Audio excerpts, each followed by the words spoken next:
President Trump more and more is being vocal about the 2020 election being stolen. Some people say, let's move on. Others say we can't move on until we get to the truth. And there are future elections that could be stolen or rigged. Today, to go through some new big bombshell stories, I have Jovan Hutton Pulitzer. Jovan, thank you for joining me again. Thank you for having me again. Always a pleasure to be here. So last week, Tulsi Gabbard very calmly was giving this update in a high-level cabinet meeting, and she drops kind of a bombshell and then moved on. But she basically said that after being the head of the Director of National Intelligence now for a couple of months, that she's uncovered that U.S. intelligence has been sitting on reports on how vulnerable voting machines are and how they can be manipulated to rig elections. Did you see that? And if so, what were your thoughts on Tulsi Gabbard's words? Yes, I did. The most important thing you need to understand what she said is she didn't say voting machines. She actually said voting systems. And although a lot of people are saying, well, he said voting machines, it's the voting machines. No, Tulsi chose her words properly. She's been debriefed properly and knows what's in play. She has said systems, the voting systems. Now, that's a very important distinction versus the machines. I'll explain to you what's going on. Number one is when it comes to things called voting machines, which we technically don't have, but let's just use that.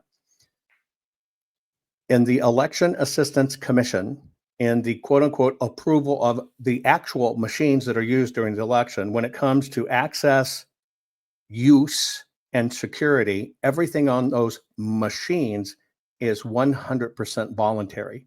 So it really doesn't matter what happens on the machines. You can't get a conviction. They've already built it into it. Now, what most people don't know is they've been prepped by the media and by operatives to continually say voting machines. We almost do it interchangeably. We keep on saying voting machines. And I try to educate people on this all the time. It's like when you hear the CEO of a company like Dominion go in front of Congress and say, we do not make machines that connect to the internet. Now everybody screams at the television or however they're watching the stream and go, you're lying, we know these connect to the internet. Well, there's a couple of things you need to understand about that. Number one, connecting to the internet is not against the law. And yes, the machines do it. There's nothing to prove there. It's just a fact. Secondly, the company's called Dominion Voting Systems. They are a software company. So when he says we don't make machines that connect to the internet, he is in front of Congress telling the absolute truth. They don't. There's this thing that Obama created way back when called the public-private partnership. And in that public-private partnership, the Election Assistance Commission approves a version of software that these quote-unquote voting systems companies can provide for elections to be run, and then says, hey, it can be run on these machines. Well, those machines are Dells, or HPs, right? Lexmarks, Okidatas, you name it. And that's kind of how they weasel around it. So if you were to go back and watch Tulsi's words, she says specifically voting systems. Now, why is that important? Let's look at our voting systems. You right now could go buy a Dell Optimus 7040, I think what it's called. Doesn't really matter. You could go buy that machine, which is a computer. It's a machine. And you could buy it online for about $477. Now, when you take that machine and then you put on it the Democracy Suite 5.5B and you provide it to a county, the price of that machine goes to $40,000. Now, all that happened is that Dell computer, quote unquote, is running voting operational software. And people have been taught to call it a voting machine. And this is what gives cover for all of these things not to be fixed. Now, there's a few other things in play. When Tulsi says voting systems, let's talk about what are the systems. Do you remember, Stephen, when you first were registered to vote? No, I don't. So but you became a registered voter, but you have no idea how, right? No. Well, let's just say it was motor voter, okay? Do you remember going to a voter registration machine? No. because there's not such a thing. Those are systems. The systems part of it start from the very first time they look at your eligibility and they decide you can vote. Then that information is transmorphed into something else. Now they assign you a voter ID, a number. Well, that's a database. And then in that database, there are other systems, poll books, mailing programs, communication programs. Those are all systems that come well before you have ever voted or anything runs through a physical machine. Now, the machines we use these days are just basic scanners and or advanced fast tabulators, et cetera. So there's not voting machines. And so when she says voting systems, she knows what is exactly up. Now, the crossfire in this, why this is so important, is if we were to go back to 2020 and we took that stealing of our elections, which is what in fact occurred, but we looked backwards, almost 40 years prior, 36 years, 36 years prior to the 2020 election, the Democrats sued the Republicans for cheating in elections. And the Republicans in power then, a lot of the old guys that have been around now, and it's the same Democrats that have been around now, old guys, they came up with what was called, and this shows you how it was done. It came up with what they did is they did a consent decree. It basically said, we're going to sue you for cheating or rigging elections. And the Republicans said, oh, no, please don't do that. Please don't do that. We'll agree what you want done. And so they signed an agreement. Now I can give it to you. I'll send you a link to, if you want to download all the legal paperwork, you can read it. The Republicans agreed never to bring a lawsuit about compromised elections or cheating. Again, the Republicans agreed to it. Now that stayed in effect for 36 years.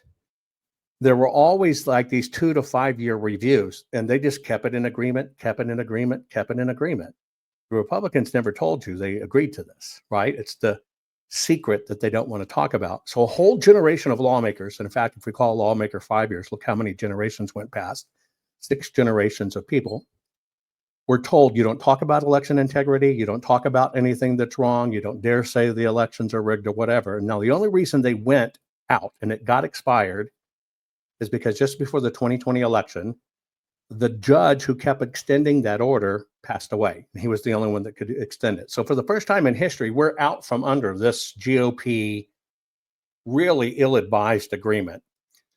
So when you push all of this together, along with the psychological warfare that's been done on us all, it's the machines and we're going to melt them to prison bars and all that. What happened is, when it comes to lawfare, now I'm not talking evil lawfare, I'm talking defensive lawfare.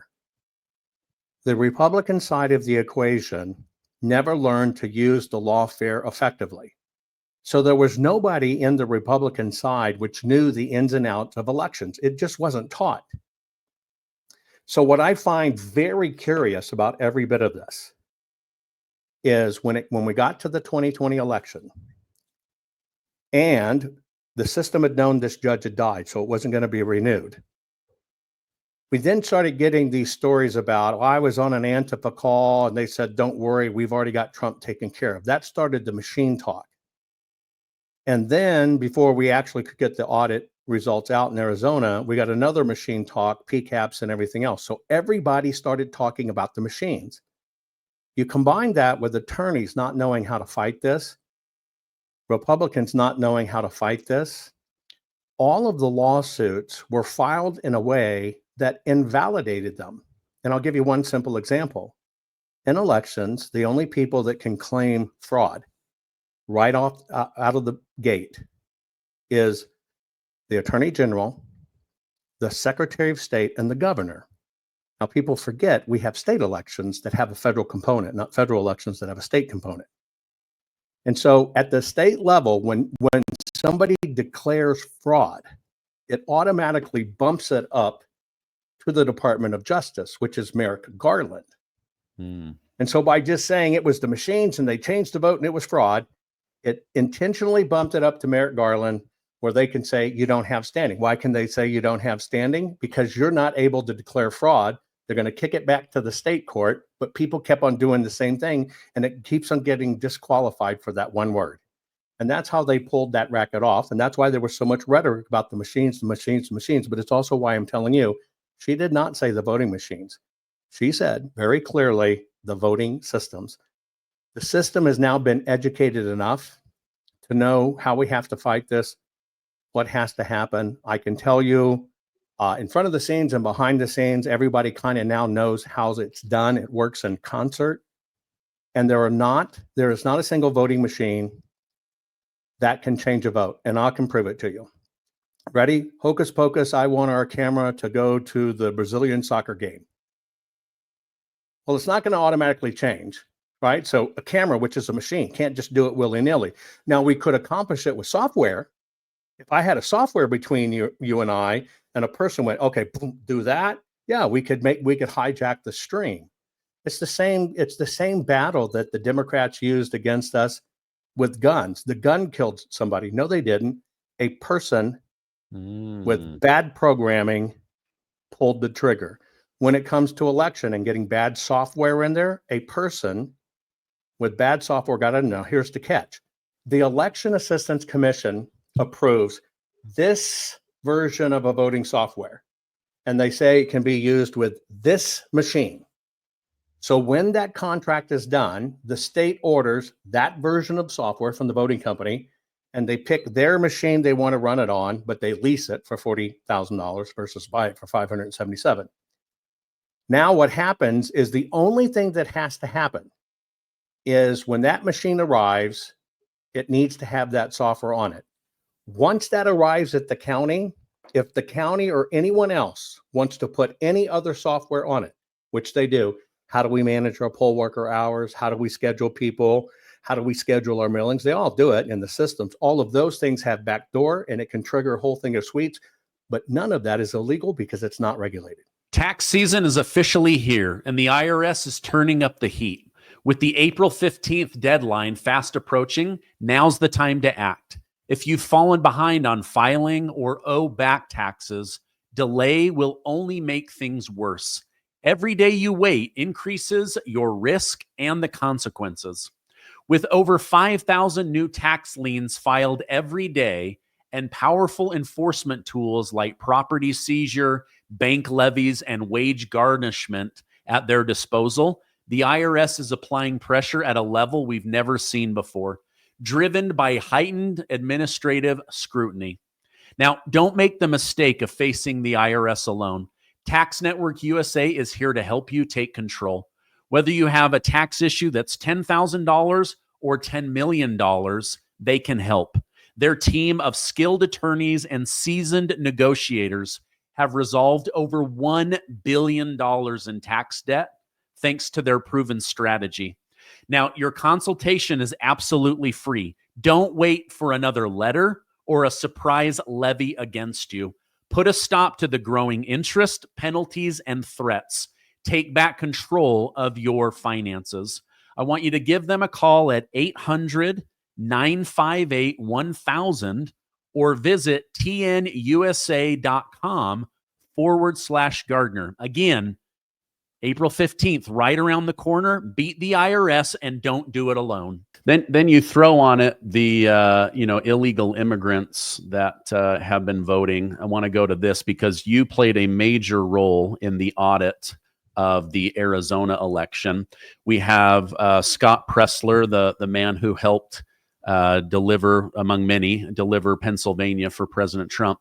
But Fox News put out over the weekend, Arizona to begin removing as many as 50,000 non-citizen voters from the rolls. This is in a state where Trump supposedly lost to Biden by 10,457 votes.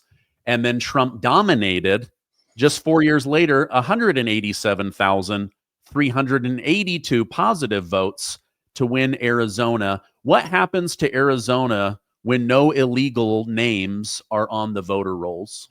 Well, here's what's interesting. Over 3.5 years ago, I did a presentation in Arizona. Carrie Lake, other lawmakers there, did a huge presentation of the findings and of the Arizona audit nobody was talking about.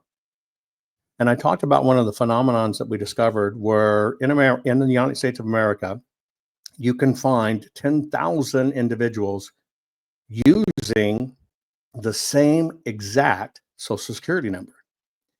Now, when you look at the Social Security database for voting, they only do what's called a 4-digit match. Instead of matching the entire Social Security number, they only look to see if the last 4 digits is active. That's it. What most people don't know is in our government, they disconnected your name on these check databases. They disconnected your name from your social. So when somebody wants to see if, hey, is this person good, a valid person, and they run the number, what's really going on behind the scenes, it's just pinging, is there an employee EIN behind it? In other words, are they employed somewhere? So it's actually coming back saying, yeah, we show this person has an employment record. They're not coming back saying, hey, this person is valid. So that's the first part. Now that caught a whole lot of flack. Everybody said I was grifting, lying, and everything else. Well, then Elon comes in and through Doge is working and looking at the numbers and took a look at Social Security.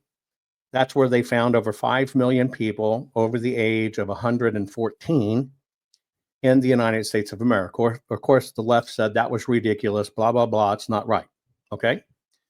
Now, aside from that, all those dead people, what you're looking at on this chart, you're looking at how many illegals were given Social Security numbers in the United States. Now, this is illegal. So you're looking at almost 5 million here.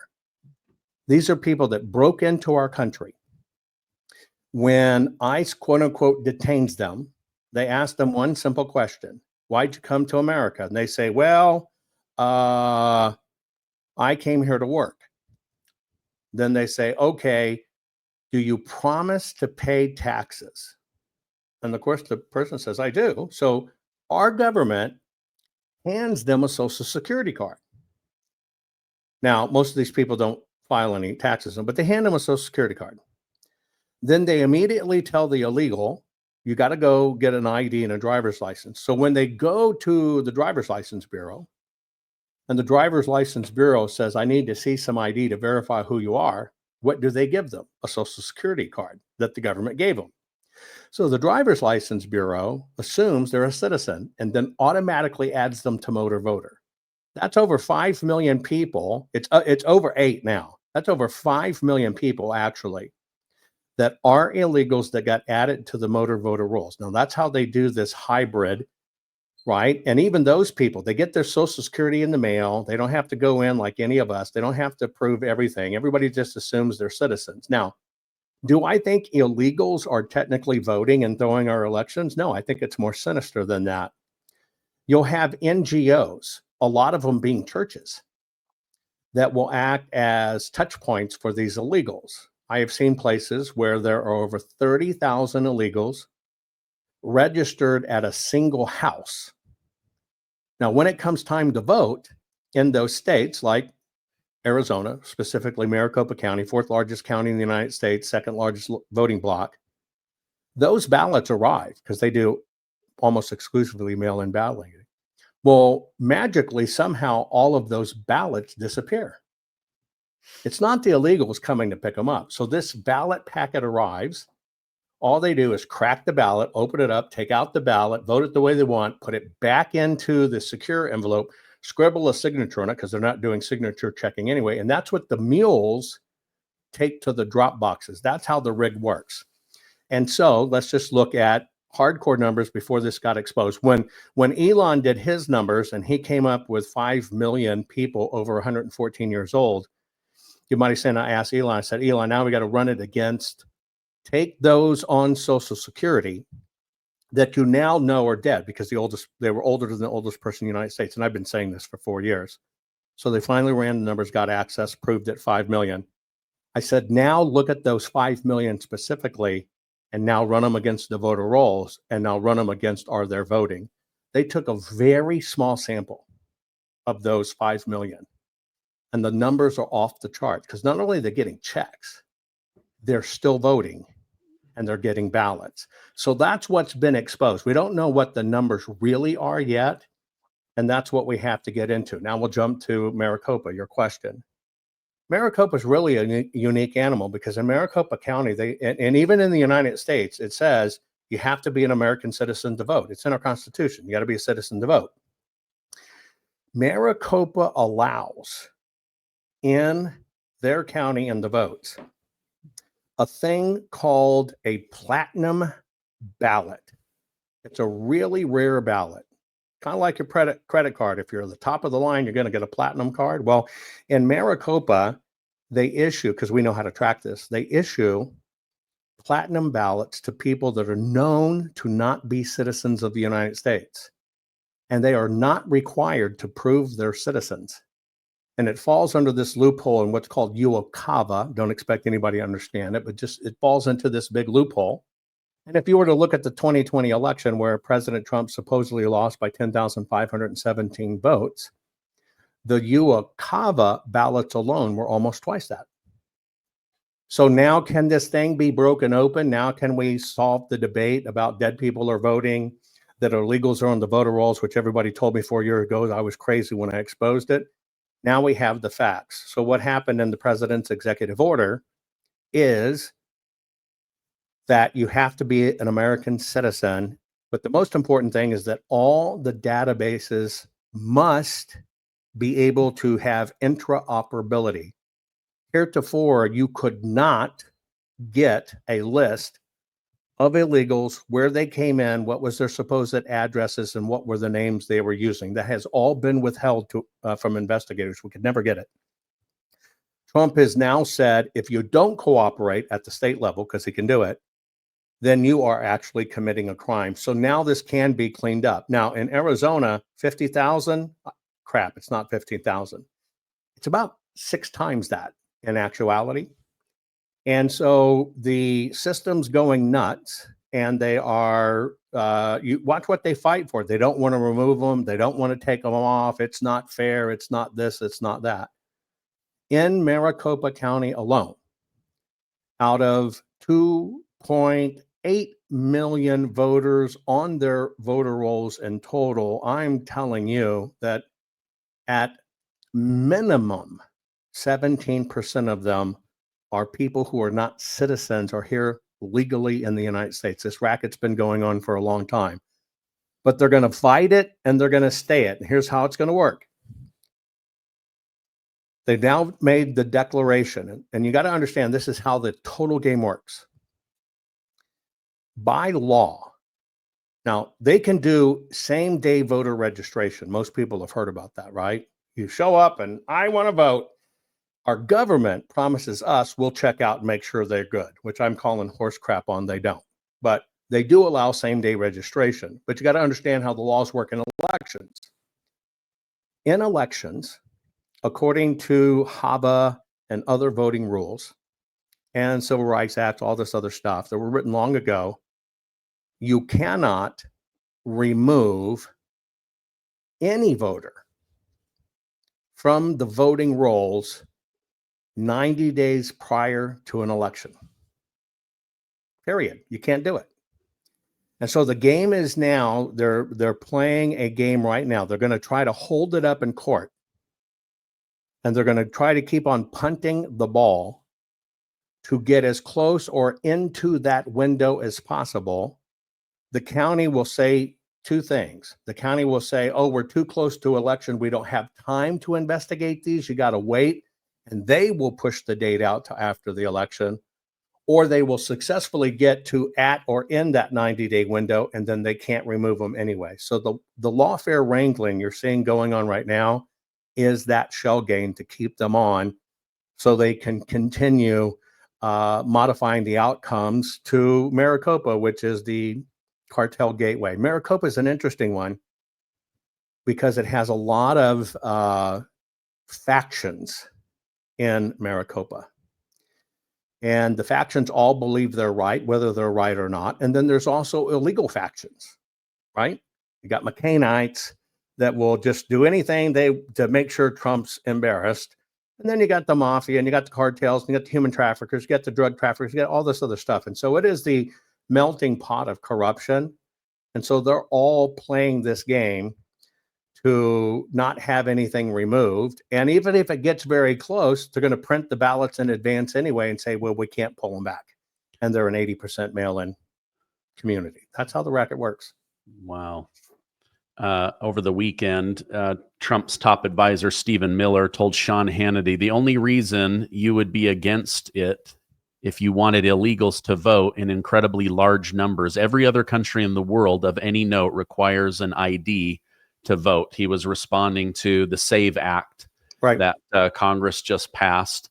That's really interesting that they won't deny it, but they'll just hold it up in court until they get to that window, and then they go, well, we'll get it next time. We're within, oh, darn it, this is day 89. We're too close.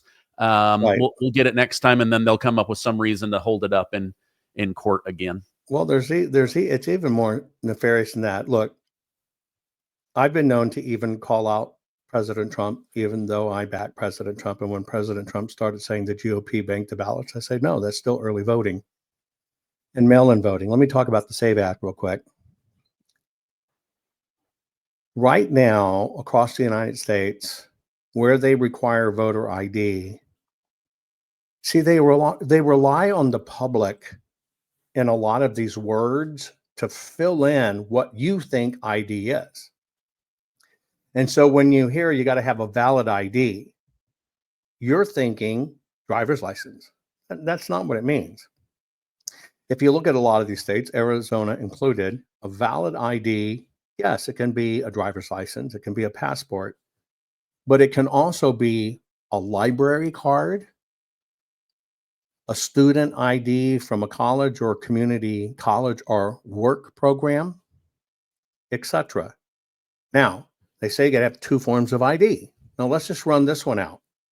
I've already told you the illegals get a Social Security card. That is one of the approved forms of IDs.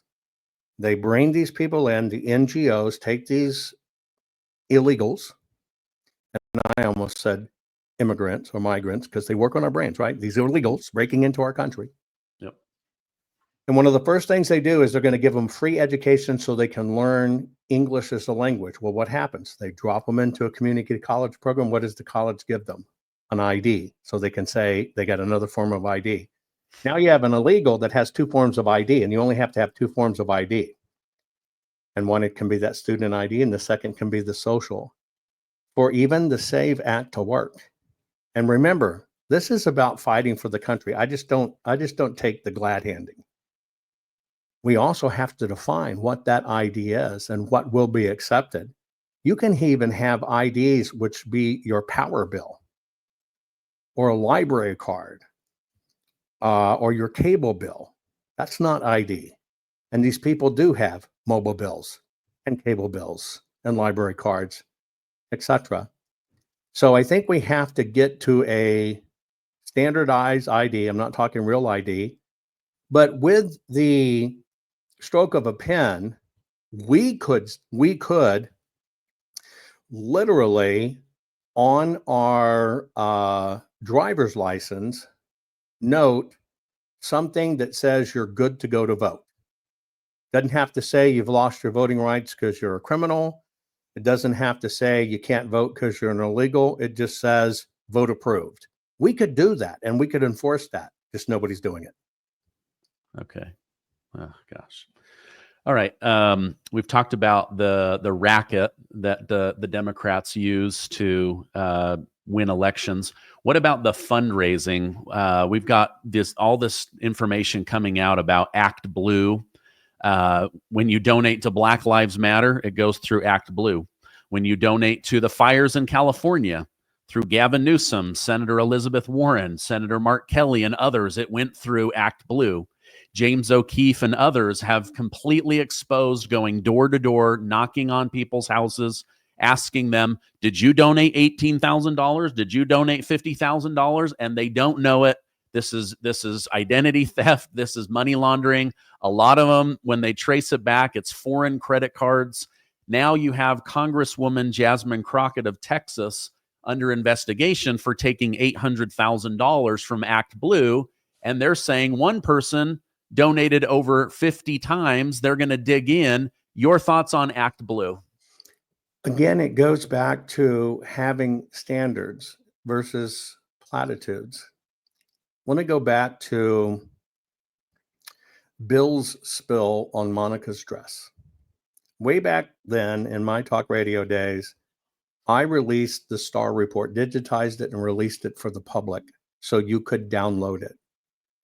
Back then, 226,000 people downloaded it, and that was when you got 50 people to a website, you were really cooking, right? Wow. And I began dialogues as a technology expert with a lot of the DC firms, because everybody was worried about privacy then and your identity and whatever. And I had proposed through the Cato Institute that, because again, I've always been a technology thought leader and always been out there, so I was asked to speak. And so I proposed, I said, look, the problems you're going to deal with the internet, specifically porn, is the definition of what is pornographic is so loosely defined, it adds this variable of the person's opinion of what is pornographic. And in any case, you have two sides. Well, I posted it because I didn't think it was pornographic, and then the person that saw it felt it was pornographic. So it's been this wide open frontier for a long time.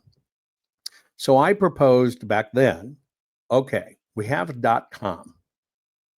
We need to open a brand new upper level domain, and it needs to be .xxx. Now, at that time, if people remember, this is the 90s, you could go to whitehouse.gov and you were greeted with a threesome, because whitehouse.com was a porn site. That was not illegal. That's just if you got the domain name first. And so what I proposed to Senator Rockefeller in Congress and everything, I said, look, this is an issue of what's called Deceptive Trade Practices Act. You are tricking people to stumble across porn.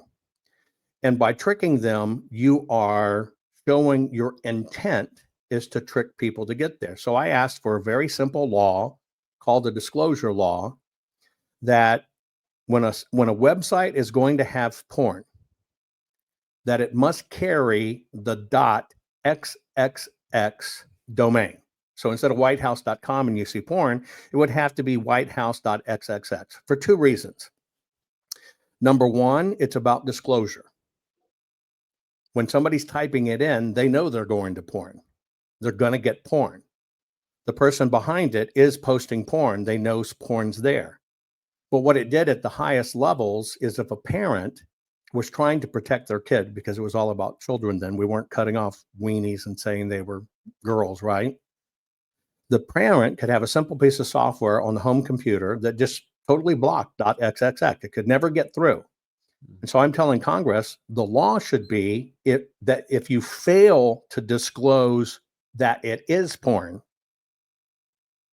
then you are guilty of a crime under Deceptive Trade Practices Act. Congress wouldn't do it. Would not do it at all. And it could have been fixed like that. It's that simple to fix a lot of these things. Nobody would listen. Nobody cared, because it was just generating too much money, and they didn't want to look like they were regulating this thing called the internet. So when it comes to all of our elections and everything we deal with, this money thing with ActBlue, it's about disclosure. So here we are once again, that same disclosure act can be applied, just like corporations, when they give political contributions and they have to disclose them and it can't go over an amount. The same thing can be done in the individual realm, is that it's a very simple database definition of this is a political contribution. And the fact is, if there's not a real person behind it, or it can't be tracked back, then it has to be assumed that this is illegal and this is money laundering. And that's why they're fighting it. What they did is they used this groundswell to buy people off. If you were to look at a tremendous amount of politicians out there that are questionable, and you really looked at the number they raised, they look like they have this huge swell of ground support. People really want them in. I contend to you that a lot of that is fake. And it's also part of the optics of trying to make that politician look popular. It's all fake. Now, where they learned this trick is during the Obama administration with Eric Holder. What they did back then is the Obama administration put on laws that says you're not giving enough loans to people who are minorities. So they threatened the banks to suspend their banking license if you don't have enough clients that have really deep melanin, if you know what I mean. Yeah. And so the banks, in order to keep their license in, had to do those loans, even if the people didn't qualify, because it was all in the quota system, just like DEI. Well, what happened is the people would get in who would normally not qualify for a home, and they started defaulting right away because they didn't have the ethic to stand behind the home because they didn't earn it anyway, right? Well, then these lawsuits start, these foreclosures and stuff really ramps up, and the industry kind of falters on itself. Now, the same government that forced the banks to do it came back into the banks and said, you mismanage your business. You approved loans that you should have never approved, even though the government told them they had to do it. This isn't over yet. You'll love this. And so we'll just take Bank of America. So they fine Bank of America $2 billion for processing loans that should have never been processed. Behind it is if Bank of America didn't do it, Obama administration was going to pull their banking license. All of this crumbled. They assess a fine to Bank of America for $2 billion. Then Eric Holder comes in and says, I'll tell you what. We'll just say somebody was going to, pay $100 million. Tell you what, we'll cut your $100 million to $50 million.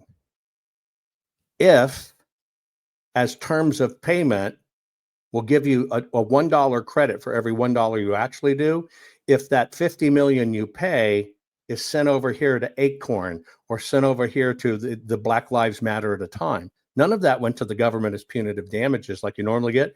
They routed all of that SNL punitive money to all of the nonprofits that they had control of.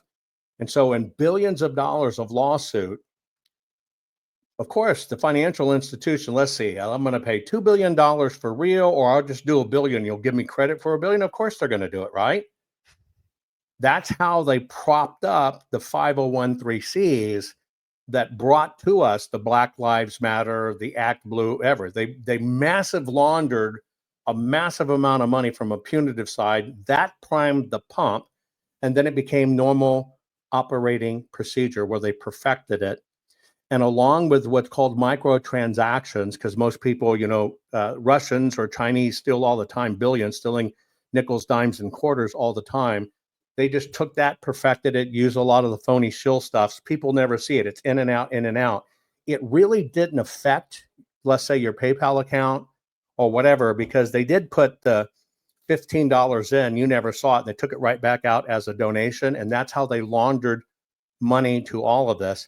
It's also how you can see a kid, like you just saw with a track kid, stab somebody. Why do you take a knife to the track meet anyway? I'm sure you saw that, right? Yeah. Okay. But they raised $200,000 for that kid's defense because it was the other kid's fault, even though he killed the kid. And that money comes out of nowhere. That is all that underground money pushing around, and it's how they foment. Well, the people are falling on the side of the murder. It's not bad. Or George Floyd. It is all a racket. Therefore, I think we're at the time again where the law has to be written about disclosures. That's it. You're never going to stop it, but you can make it be that if it hasn't been disclosed properly, then it's a crime. Now, in that disclosure can go both up and down. So if you flag the transaction as a political transaction, then what happens is it is incumbent upon the PayPals or whatever the case may be, Stripe, to at least know there's a real account behind it. Now, PayPal may think it's an account, but if that account is receiving money from international markets or it's an international credit card, those know it firsthand and they can flag it immediately. We know it when it happens. It's disclosures laws that can fix this. Okay. One of the beefs that I had and many Republicans and independents had is, they found all these crimes on the Biden family and then they ran out of time or he was going to leave office. It didn't make sense. Why wouldn't Republicans be jumping all over this ActBlue allegation, and they either shut it down and, de-weaponize their enemy, or they find out that it's a fraud or that it's a fake story and we all move on? But from everything James O'Keefe has looked at, this is money laundering. Why aren't the Republicans all over this story? You answered it by asking the question. Republicans. Shoot, dang it. I mean, it's just the truth. Yeah, I know. That's Look, what makes you can't pull off 2020 and be one party. To pull off 2020, it took both parties and all systems go. Yeah, who right? fought you more on the audit in Arizona, Democrats or the Republicans? The Republicans. Look, they all do it. They all benefit from it. And that's why, I mean, come on, you're your own business. You understand money. You understand. If you and I went and put 100 grand in, call it 125 grand in a business, and we build it up into 3 years to a $20 million portfolio, we're rock stars. But how do you do that if you're a $125,000 a year senator and you pay your own travel and everything else? But somehow you've amassed this $20 or $30 million portfolio. It's all a racket. It's all just a racket. And both sides participate. Nobody wants to look at it. And so many people have been compromised. And I'll give you a very simple example. And I think I've said this before, but it's worth repeating. 2020 was about a $400 trillion theft. Not about presidents, not about anything else. It was about stealing $400 trillion. Now, the American people own about $200 trillion of assets. I'm using round numbers. Land, homes, earnings, stock, blah, blah, blah. The government owns about just as much. That's $400 trillion. If you can control the government and get in, you move that $400 trillion around. It becomes your asset to play with. You might not be getting the 400 trillion, but what happens is you got everybody's a slave, everybody's paying taxes. You get to start directing that money where you want it to go. So you're making hundreds and hundreds and hundreds of billions of dollars by just being a traffic cop. Well, if you and I wanted to be Dr. Evil, and we could go and say, we're going to pay a politician $1 million a year. Now, there's about 7,000 politicians in the United States. You're going to go to a politician. I like what you say. I like what you're doing. We want to support you. I'm going to donate to your campaign $1 million a year, and you got my support forever. Well, most politicians are not going to question that. They're going to go, hallelujah, praise Jesus, thank you, right? You don't even have to ask them to do anything. And you start pumping that $1 million a year to them. Well, if we did that, that's a $70 billion proposition. 70 billion. That 70 billion ostensibly can control 40 trillion in assets. And all they start doing is pumping this money into the system, which is our money, by the way.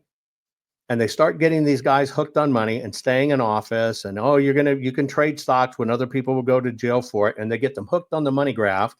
And then they reveal, you're going to do what I said. And here's what I want. And I've already gave you $2 million. And I want you to vote for, the Chop Off Penises Act. And what are these guys going to say? They're going to hand the $2 million back and disassociate themselves? No, that is just one of the nefarious ways they do it. So when you understand that $70 billion is all it takes, what is that? 14 days in Google time, earnings time. That's all it takes to push around and control 40 trillion in assets. That's what this game's about. Wow. Great explanation. Well, I mean, all of these problems are not going to get solved. You're doing your best to communicate how to fix this election system, whether they take you up on it or not. You're doing your best. You're a patriot. Do Do you think Elon and Trump and others are open to these ideas that you've been sharing? I mean, some of them, it sounds like they've been put into practice. All I can tell you is everything is underway. A lot of things are in process. A lot of information is being exchanged. The warfare has really ratcheted up.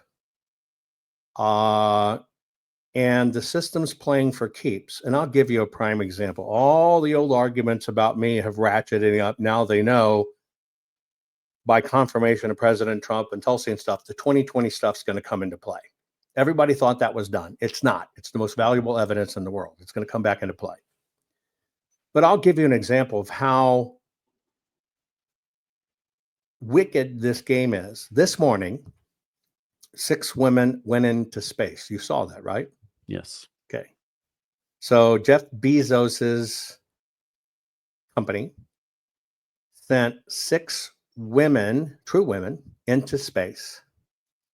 And it was Katy Perry and, Oprah Winfrey's buddy and Sanchez, which is Bezos's girlfriend. And it was a big event, a very big event.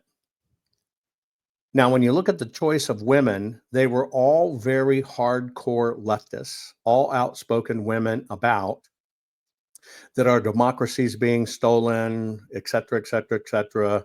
Typical Trump crowd that, we have a dictator now, we're losing our rights.